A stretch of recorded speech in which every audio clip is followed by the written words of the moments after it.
High Brian, তোমরা সবাই কেমন আছো? আর আমি তো খুবই ভালো আছি। তো আমি গেছিলাম আজকে হাটে, আমাদের নতুন অতিথি এসছে আমাদের মেয়ে।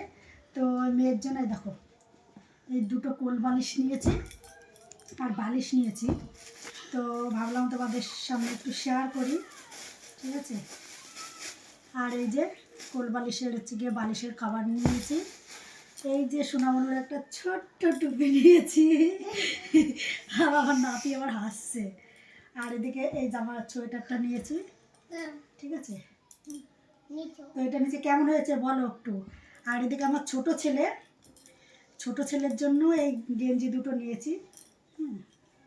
এই যে গেঞ্জি দুটো নিয়েছি। আর আমার এই যে নাতি, আমার এই যে চুন্টু মুন্টু বুনুর জন্য এটা নিয়েছি। মানে আমার ছোট ছেলে যা পড়বে ও তাই পড়বে, ওর জন্য আমার এক্সট্রা একটা নিয়ে এসেছি। আর এইদিকে আমি চটি নিয়েছি, এটা দেখো কেমন হয়েছে অবশ্যই একটু বলো। হ্যাঁ, আমি এই চটিটা কেনার সময় মন করছিলাম যে অন্য আর একটা পছন্দ হয়েছিল, তো ভাবলাম থাক নেই, এটাই নেই। আর এটা আমার বড় ছেলের চটি নিয়েছি। তো এই আজকে আমি বাজার করে নিয়ে এসে আজকে সবজি বাজারটা আছে, বাজার হাট করে নিয়ে এসেছি। তো ভাই কেমন হয়েছে অবশ্যই বলো। টাটা।